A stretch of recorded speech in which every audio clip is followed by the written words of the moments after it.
logement, la question est au cœur de l'actualité. Cette nuit, un incendie a ravagé une usine désaffectée à Lyon, dans laquelle s'étaient installés des Roms. Il y a au moins 3 morts. À Poitiers, il y a un mois, le DAL soutenait la réquisition d'un ancien foyer de la mairie. Et 2 jours plus tard, d'autres familles roumaines s'installaient dans une maison abandonnée. Autant de squats qui n'ont rien de décent et de digne.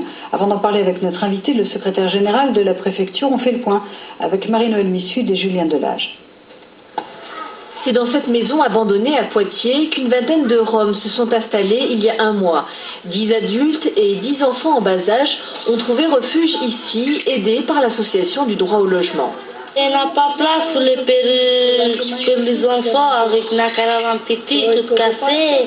Il n'y a pas où les faire partir comme les enfants ici, ils sont juste pour protéger les enfants.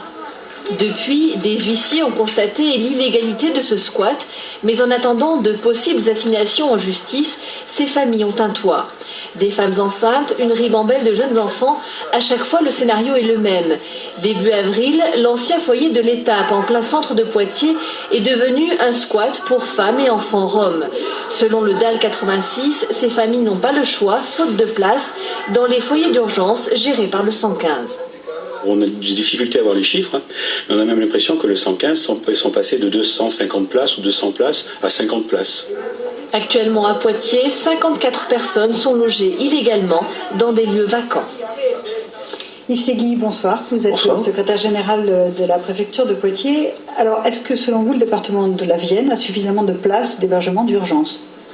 Écoutez, le département de la Vienne a un dispositif important en matière d'hébergement pour tous ceux qui sont confrontés à la précarité, à tel point que les moyens du département de la Vienne ont été augmentés encore en 2013.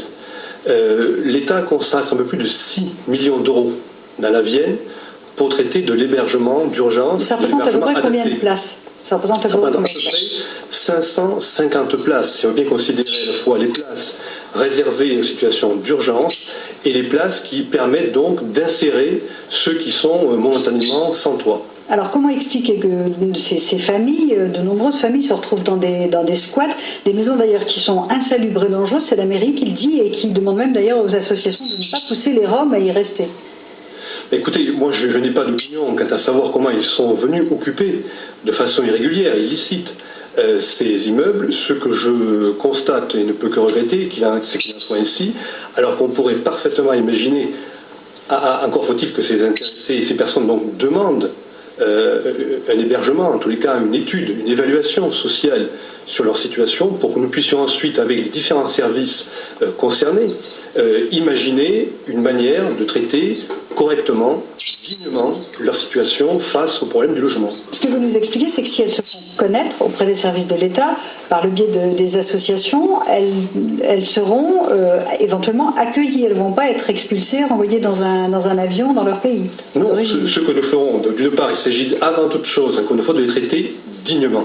On ne peut pas laisser des personnes s'entasser comme ça de façon irrégulière dans des immeubles, dans des conditions épouvantables, alors que nous pourrions au préalable regarder ensemble, avec encore une fois les intéressés et tous ceux qui peuvent, parmi les associations, parmi les services publics, apporter des solutions, de façon à ce que non seulement on puisse à la fois traiter le problème de logement, mais même au-delà, dirais-je, évoquer les possibilités d'intégration, probablement en matière d'éducation, en matière d'accès aux soins, d'accès à la santé. Voilà, donc c'est une manière d'appréhender globalement leur situation qu'il faut envisager, et non pas une façon de procéder qui, encore une fois, est un tout point critiquable. Donc il faut qu'elle se fasse connaître. Est-ce que la population rom est une population importante dans le département de la Vienne?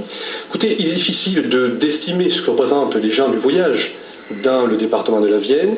Il y a quelques situations qui sont signalées ici ou là, et l'essentiel pour aborder la situation des gens du voyage est surtout de voir comment nous pouvons leur proposer des solutions adaptées à leur mode de vie.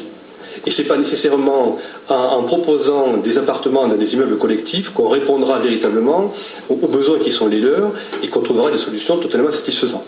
Il y a autre chose à imaginer, il y a probablement des solutions spécifiques au cas par cas à définir, mais encore faut-il encore une fois que nous soyons, nous, pouvoir public, saisis de leur situation et que nous puissions ensuite regarder au plus près comment faire. Merci beaucoup Yves Segui d'avoir accepté notre invitation ce soir. En bref, la CPM de